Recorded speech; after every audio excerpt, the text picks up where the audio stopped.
Max Payne is a third-person shooter video game series developed by Remedy Entertainment and Rockstar Studios.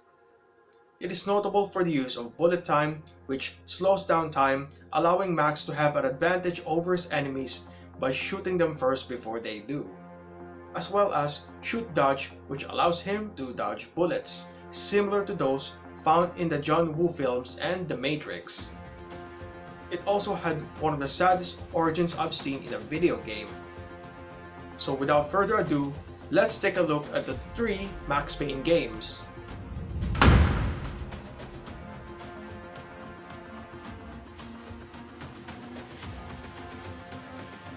The first game revolves around Max searching for the ones responsible for the murder of his wife and child.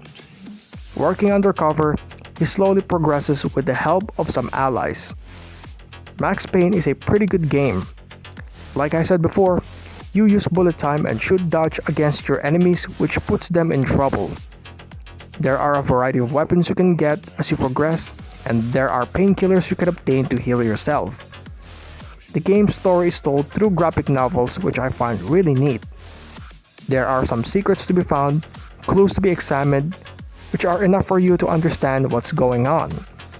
The graphics look dated now, but it was great for that time. And I see that the main character and NPCs lacked facial movements. At times, the hit detection can get off, like for example, if there is an object blocking me while at the same time I could shoot enemies through it, it won't work. But I guess it's because of the limitations back then, so I'm not gonna critique it heavily. The game could also act like a 3D platformer at times, which isn't necessarily bad. It's also kind of disappointing that there is a limit of how many ammo a particular weapon can have, not including the melee weapons. The nightmare levels are creepy, especially with the blood trails on a dark background, and the voice acting could use a little more polish. Even with these flaws, the game is still fun to play.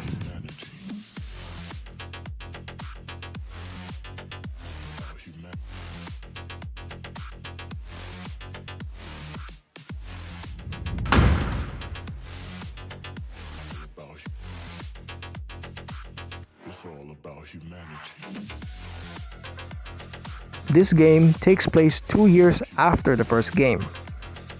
Max goes back to being a police detective in NYPD.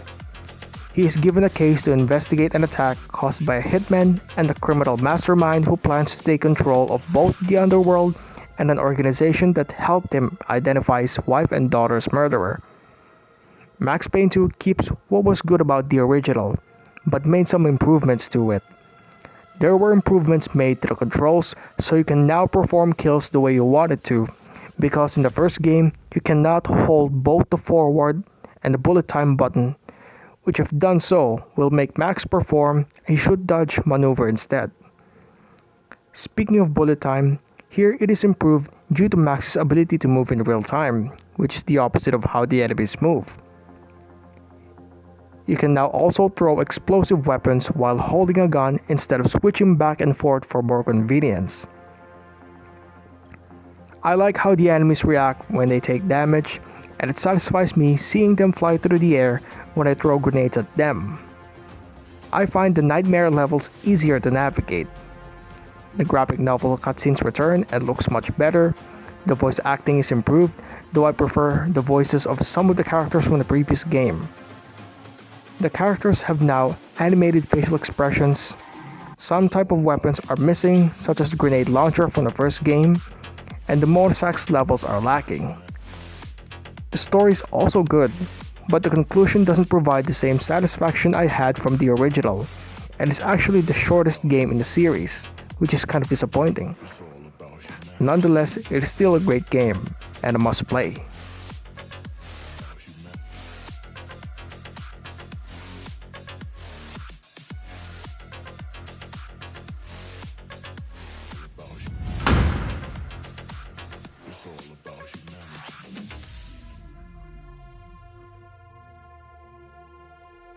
Max Payne 3 occurs 9 years after the events of the second game.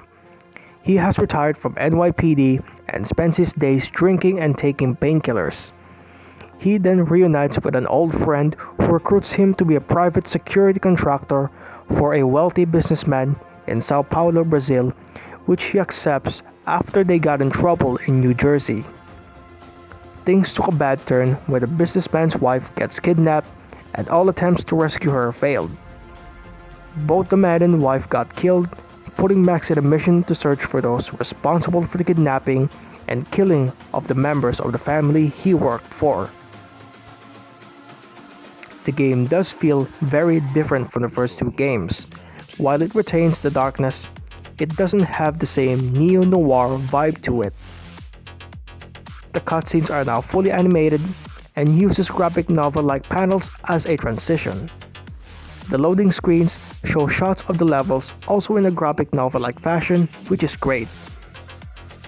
This is the only game in the series to feature daytime levels. As for the gameplay, the cover system is introduced, allowing Max to take cover from enemies, which I find a nice addition. You are now given the opportunity to kill the last enemy who shot you when your health bar becomes empty, but as long as you have more than one painkillers. I think the bullet time and shoot dodge maneuver are at their best here, as they visually look more impressive to me. You can also shoot enemies while lying on your back. There are no loading screens between gameplay and cutscenes, which is a big achievement that I don't see often in video games. Correct me if I'm wrong. I find it disappointing that Max can only hold 3 weapons at a time, and that if you find and equip a different type, it will replace what you previously had, just like in the pre-Grand Theft Auto 5 games.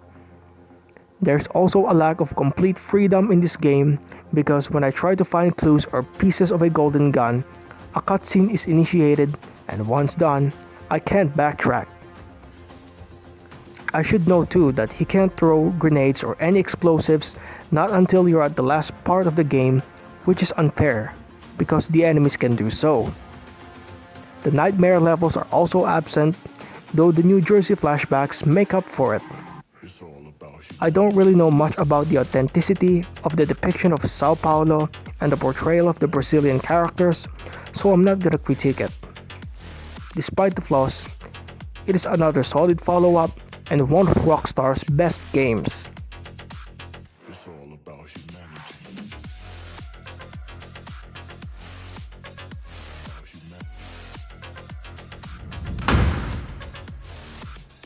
That's all for this review. Thanks for watching, stay tuned for more reviews, and I will see you guys on my next video. Lucas out.